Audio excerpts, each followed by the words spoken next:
देखो ये है मादा जनन अंग। क्या है ये? मादा जनन अंग। हमने पढ़ा था इससे पहले नर जनन अंग, पढ़ा था ना जीव विज्ञान में। तो नर जनन अंग तो हो गया, अब ये है मादा जनन अंग। क्या है? मतलब स्त्री के जनन अंग, स्त्री के जनन अंग। तो कह रहे मानव मादा जनन तंत्र का सचित्र वर्णन का है। सेम सवाल आएगा एग्जाम में। ओए आवाज कम करो, आते शुरू हो जाता है हल्ला गुल्ला एकदम से, तबाही मचा के रख देता है। ध्यान देगा भरत कुमार, ठीक है? हाँ, तुम तो पिछले वाला क्लास में था नहीं जो कुछ समझ में आता, क्या करेगा? बदकिस्मती, सोमवारी करने जाएगा और क्या करेगा? तो मानव मादा जनन तंत्र का सचित्र वर्णन करें, ये सवाल आएगा ऐसे एग्जाम में। तुमको उत्तर करना है कि मानव मादा जनन तंत्र में क्या सब होता है। सबसे पहला लिख देगा अंडाशय। क्या होता है? अंडाशय, अंडवाहिनी, गर्भाशय, गर्भाशय ग्रीवा, फैलोपियन ट्यूब, डिंब वाहिनी और योनि। इतने जो है चीज रहता है मानव मादा जनन अंग में। मानव मादा जनन अंग में इतने चीज होता है।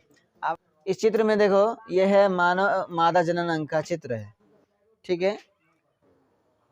इधर ये आपका, इसको कहते हैं, इसको क्या कहा जाता है? फंडस। इसको कहा जाता है फंडस। इसको क्या कहा जाता है? फंडस। फंडस। ये हो गया आपका फिबरी। क्या हो गया? फिबरी।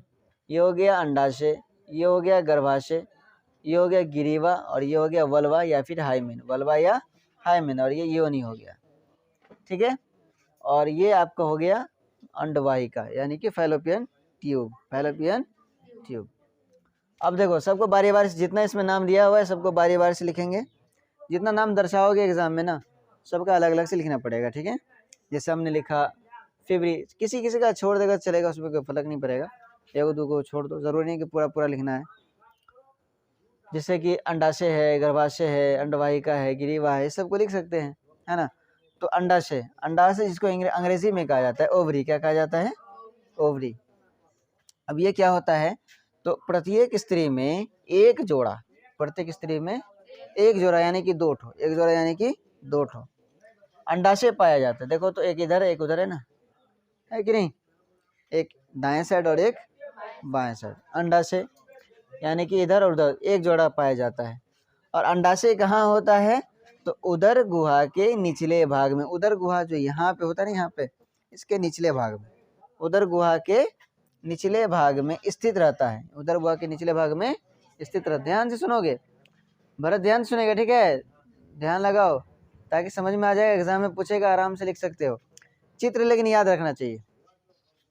चित्र याद रहेगा तो लिख लोगे, चित्र याद नहीं रहेगा तो लिख भी नहीं पाओगे। समझ गया? जितना भी चित्र आ रहा है, जैसे कि मानव हृदय का चित्र बनाया, मानव श्वसन तंत्र का चित्र बनाया, नहीं बनाए थे? मानव उत्सर्जन तंत्र का चित्र बनाए थे ना?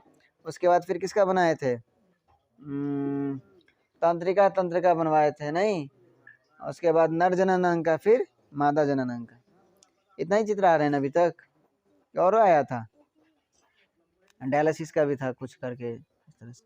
हाँ, तो निचले भाग में स्थित रहता है। प्रत्येक अंडाशय संयोजी उत्तक के ट्यूनिका एल्बुजिनिया, ट्यूनिका एल्बुजिनिया से ढका रहता है। देखो ध्यान से, प्रत्येक अंडाशय, प्रत्येक अंडाशय मतलब ये भी और वो भी, ये भी और वो भी, संयोजी उत्तक के ट्यूनिका, संयोजी उत्तक के tunica albuginea, tunica albuginea, tunica albuginea से ढका रहता है।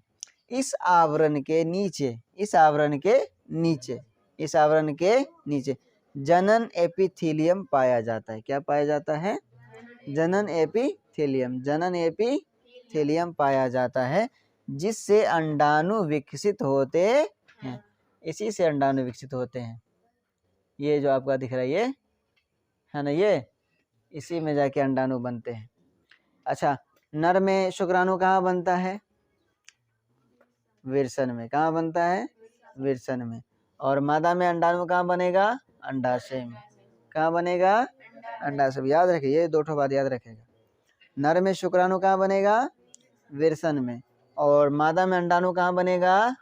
अंडाशय में। ठीक है, आगे देखो। अब है आपका फैलोपियन नालिका, यानी कि जिसको हम कहते हैं अंडवाहिनी। क्या कहते हैं? अंडवाहिनी। फैलोपियन नालिका, अंडवाहिनी। ये क्या होता है? तो ये एक जोड़ी चौड़ी, ये भी एक जोड़ी होता है, एक इधर है और एक इस साइड है, दोनों है ना। अरे इसी ये जो ये वाला एरिया, ये वाला एरिया कहलाता है आपका अंडवाही, अंडवाहिका या फिर अंडवाहिनी या फिर फैलोपियन ट्यूब, तीनों कह सकते हो। तो ये एक जोड़ी चौड़ी नालिका है जो अंडाशय के ऊपरी भाग, अंडाशय है ना, ये इसके ऊपर है ना, है कि नहीं? अंडाशय के ऊपरी भाग में ऊपरी भाग कहाँ गया रे? ऊपरी भाग से शुरू होकर के नीचे की ओर जाती है और गर्भाशय में जुड़ जाती है। देखो यहाँ से आकर के गर्भाशय में जुड़ जाएगा, यहाँ जुड़ जाएगा, इसको कहते हैं गर्भाशय। क्या कहते हैं इसको? गर्भाशय। मतलब ये जो फैलोपियन ट्यूब है, ये अंडाशय के ऊपरी भाग से आकर के नीचे आकर के ये कहाँ पे जुड़ेगा? गर्भाशय में। कहाँ पे जुड़ेगा? ध्यान देगा इसको, ठीक है ना, समझेगा बात को। आगे है कि फैलोपियन नालिका की दीवार मांसल, फैलोपियन नालिका की दीवार, ये जो दीवार होती है ये वाली मांसल रचना होती है और संकुचनशील। संकुचन का मतलब क्या होता है? फैलने सिकुड़ने की क्षमता होता है उसमें। किसका क्षमता होगा? फैलने और सिकुड़ने का, फैलने और सिकुड़ने का। क्योंकि अगर इसमें फैलने और सिकुड़ने का क्षमता अगर नहीं होगा ना, तो फिर बच्चे इसमें पलेंगे कैसे? बच्चे इसमें पलेंगे कैसे? क्योंकि जब बच्चा पलता है तो धीरे धीरे बड़ा होता है ना, तो अगर ये फैलेगा नहीं, अगर इसमें संकोचन ही है या फिर कुछ नहीं होगा, तो लग रहा है कि मतलब इसमें बच्चा पल पाएगा गर्भाशय में, नहीं ना। तो इसी तरह से उसमें मांसल और संकुचनशील होती है, इसी के द्वारा अंडाणु गर्भाशय में पहुंचती है। देखो ध्यान से सुनेगा, अंडाणु यहाँ बना कि नहीं बना? अंडाणु यहाँ बन के फिर ये लेगा फैलोपियन ट्यूब। कौन लेगा?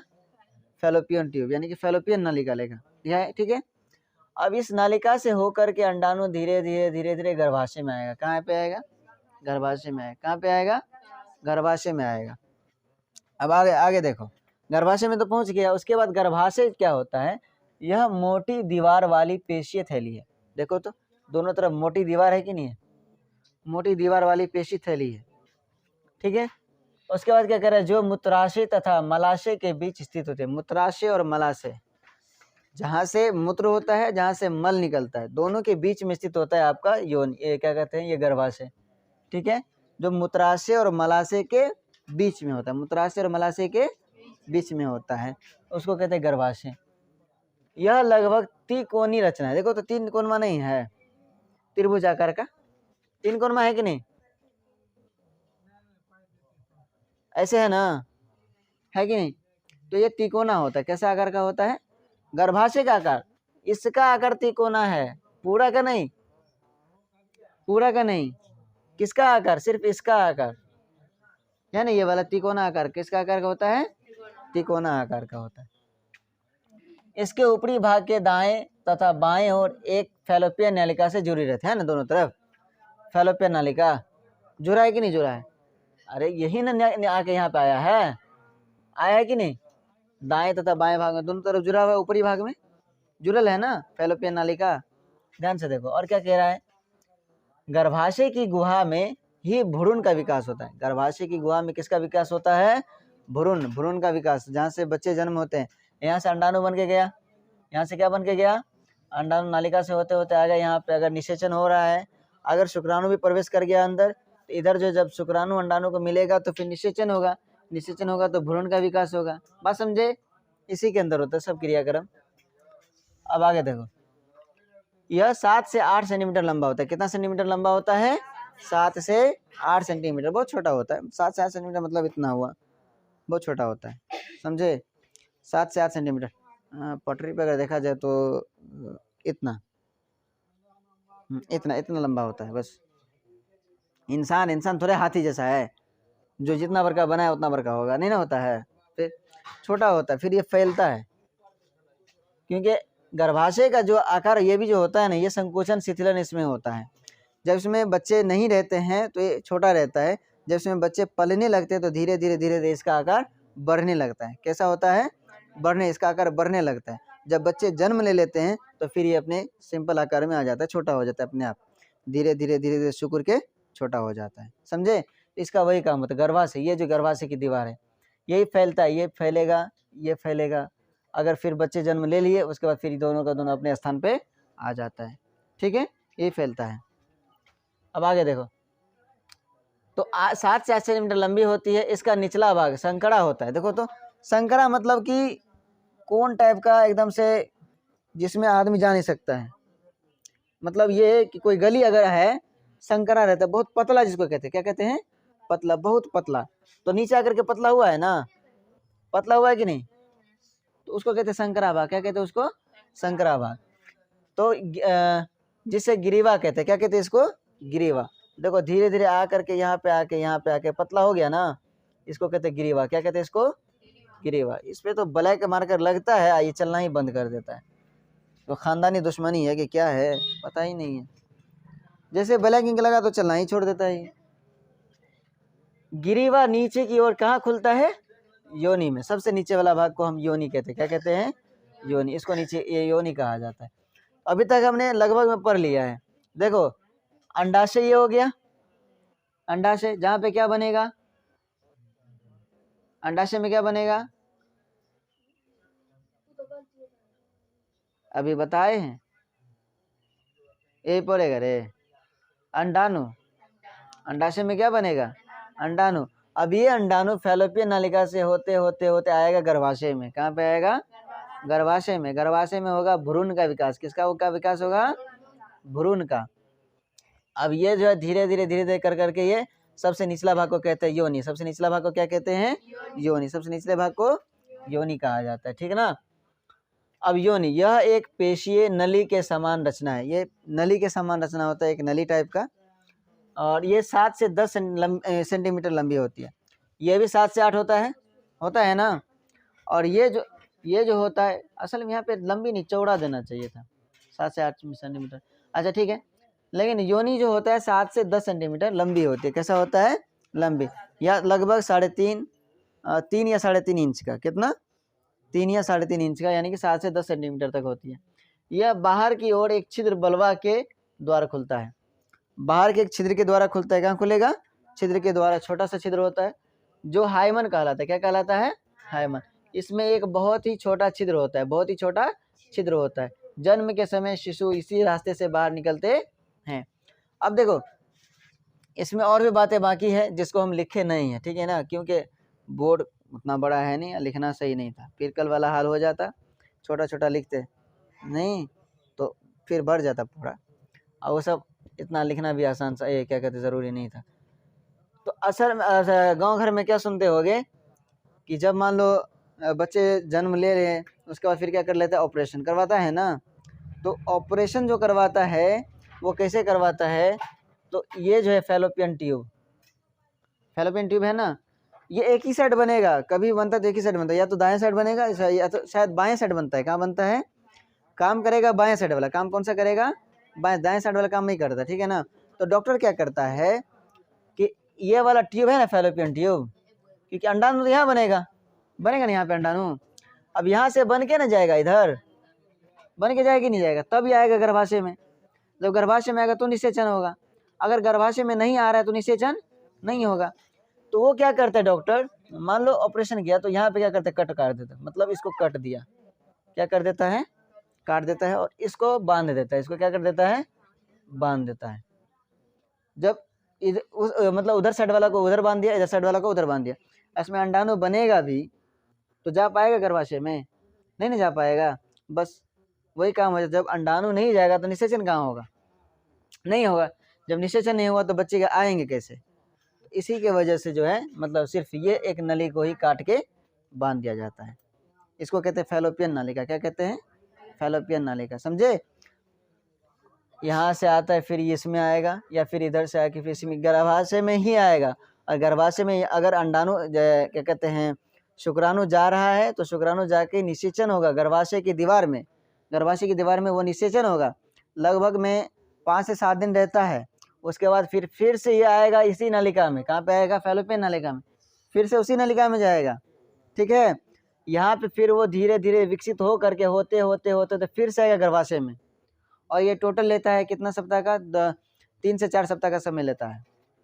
कितना सप्ताह का? 3 से 4 सप्ताह का समय लेता है। फिर जाके जब महीना लग जाता है तो फिर उल्टी जैसा फील होता है या उल्टी होता है, ठीक है। तो इस समय ये होता है, ठीक ना। इसको कहता है, ये पूरा प्रक्रिया है बच्चे के जनन से, बच्चे के जनन से। अगर इसको काट के हटा देंगे तो अंडाणु उधर जाएगा नहीं। जब अंडाणु जाएगा नहीं तो निषेचन होगा नहीं, निषेचन नहीं होगा तो फिर बच्चे पैदा ही नहीं होगा, समझे। तो मेन यहाँ पे क्रियाक्रम होता है जब ऑपरेशन करवाता है तो, समझे। और हाँ, एक बात और है, जैसे कि एक होता है मासिक स्राव। क्या होता है? मासिक, जिसको मासिक धर्म कहा जाता है। क्या कहा जाता है? मासिक धर्म, जिसको रजोनवृत्ति कहा जाता है। क्या कहता है? रजोनवृत्ति, ठीक ना। जिसको हम इंग्लिश में कहते हैं पीरियड्स। क्या कहते हैं? पीरियड्स, है ना। जिसको हम गांव के भाषा में क्या कहा जाता है? महीना। क्या कहा जाता है? महीना। और एक होता है माहवारी। क्या होता है? माहवारी। ये सब एक ही का नाम है, ये सब का सब एक ही है। या तो तुम माहवारी कहो, या मासिक स्राव कहो, या मासिक धर्म कहो, या रजोनवृत्ति कहो, या पीरियड्स, या फिर महीना कहो, ठीक है। ये उसी कारण होता है जब यहाँ पे अंडाणु बनेगा। क्या बनेगा? अंडाणु, अंडाणु बनेगा। अब इस प्रक्रिया, आवाज क्या कर रहा है? सब अंडाणु यहाँ बनेगा। अब ये धीरे धीरे जाकर के आएगा गर्भाशय में। कहाँ पे आएगा? गर्भाशय में। इसको चाहिए शुक्राणु चाहिए, लेकिन जब इसको शुक्राणु नहीं मिलता है तो फिर ये धीरे धीरे वापस आता है, ठीक ना। जब ये मासिक धर्म पूरा हो जाता है 28 दिन का या 30 दिन का, किसी का 35 होता है, किसी का 40 होता है, सबका अलग अलग होता है। किसी का 14 दिन, ठीक है, किसी का 28 दिन, किसी का 30 दिन, और किसी का 30 दिन से ज़्यादा भी होता है, किसी का तो 2-2 महीना भी हो जाता है, समझे, लेकिन नहीं आता। तो जब उसको शुक्राणु के साथ निषेचन नहीं होता है तो फिर ये ब्लड के रूप में बाहर निकल जाता है। किसके रूप में?